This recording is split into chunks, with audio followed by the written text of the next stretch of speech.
Father Aemilianos is the reason I'm sitting here. And probably the reason I'm an archbishop, since I'm sitting here as an archbishop. The reason that I continued a Christian.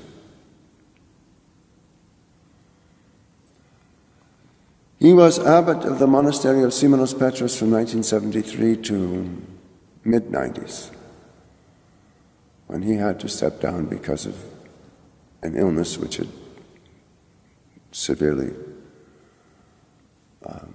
affected his thought processes and ability to communicate. He was an Athenian born. One or both of his parents, I think, were from Asia Minor. They had been thrown out in the population exchange of 1924 and had resettled in the Greek monarchy. Raised by a very especially devout grandmother who would wake him up at midnight for vigil and read to him out of saints' lives, among which, interestingly, was the life of Saint Herman, probably from a Russian source book of the late 19th century that had been translated into Greek sometime in the interval. He went to theological education at Athens, and I think by the time he was through had concluded that things in the Greek church were hopelessly stale and flat, that they had to change. And he thought maybe the Western orders had the right idea. But in the interval, he had met the bishop of Larissa, that's kind of north-central Greece, Dionysius, who had been a monk at Mount Athos, who had suffered in Dachau,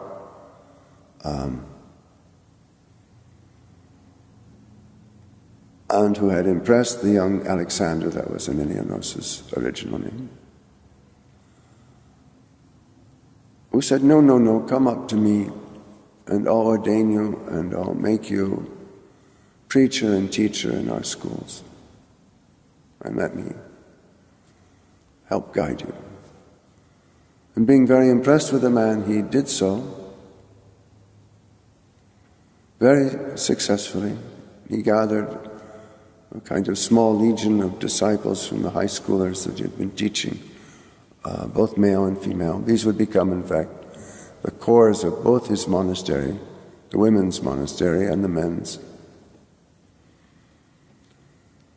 And then the old bishop said to him, now I want you to go and restore monastic life to the monastery of great Meteora,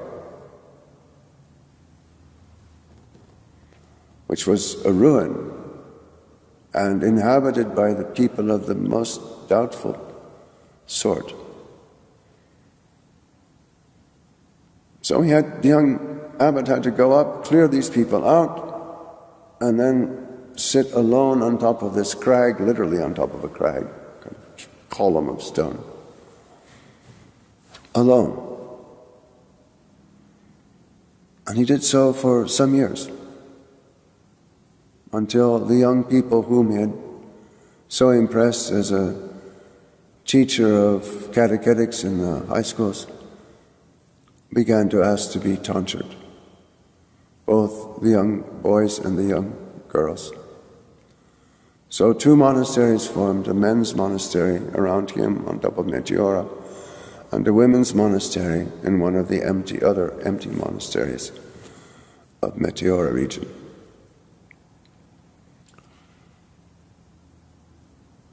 And eventually this community moved to Mount Athos when they were felt overwhelmed by touristic pressures, because the government was pushing Meteora as a major touristic center. And they felt they had to go somewhere where they weren't simply museum curators. but could live the monastic life. And the women moved to the middle finger of the Halkidiki Peninsula at its base, a town called Ormelia, where they have a monastery of over 100 nuns in the present day.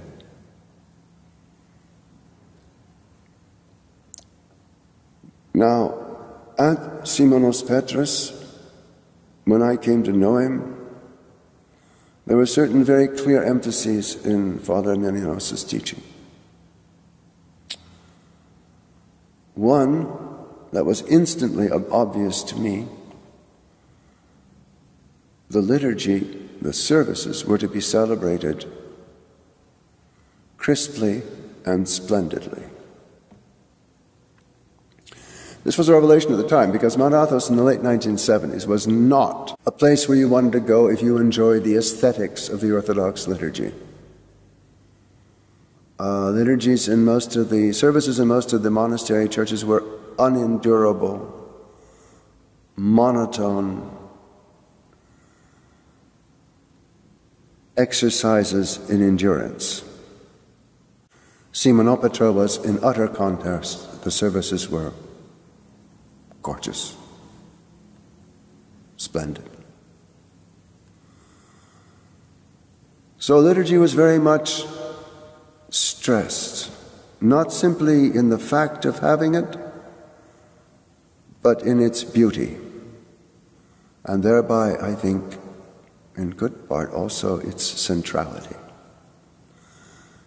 Because the second emphasis of Father Aemilianos was the monks were to keep vigil in their cells, alone, through as much of the night as they could manage, in order to arrive at the end of that vigil at the vision of God and heaven, which the liturgy provides and is, and communion of God and heaven.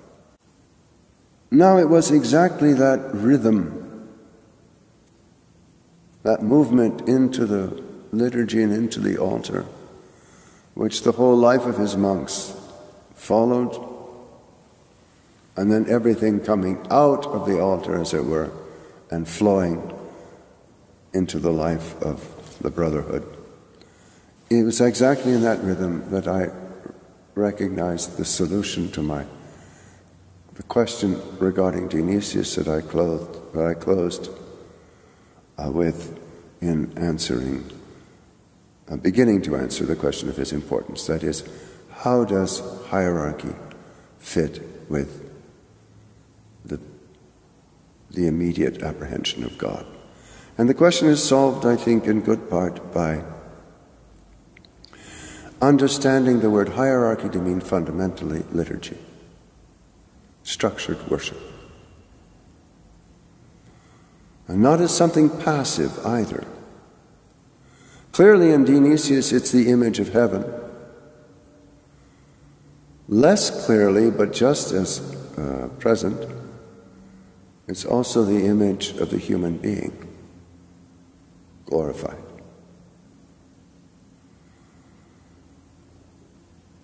So the entry into the altar is at the same time the entry into the heart. And that brings us to mystical theology. What's meant by that phrase? Well, first, mystical in Greek doesn't mean what it means in English. Mystical in Greek, the word mystical, means simply hidden. So what's hidden theology? Well, then that's the word that brings us to the word theology. What's that mean? And you might be surprised to learn that it has several meanings in Christian usage. It only has two in classical Greek. It means philosophical discourse about divinity, which is how I think most of us understand it, or it means stories about the birth of the gods like you find in the ancient poet Hesiod. But in Christian usage it has several meanings. A kind of lowest meaning is rational or philosophical discourse about divinity, the pagan meaning. Two, it means scripture. Scripture is theology, and the Scripture writers are the theologians, which is a locution that Dionysius uses constantly. Third, it means worship. The worship of the church in heaven and the worship of the church on earth. Fourth, theology means the vision of God. And fifth, theology means God, God's self in Trinity. So we move from Scripture to the worship of God, to the vision of God within, who is Trinity. Now, all of this was my key to reading the Dionysian corpus, and I got it from Father Aemilianos, less by anything that he said formally. I found all this in his writings later. But he communicated it simply in the rhythms that he demanded of his monastery. And it percolated through to me via those rhythms. His pedagogy was never forced. Never even often direct or imposed,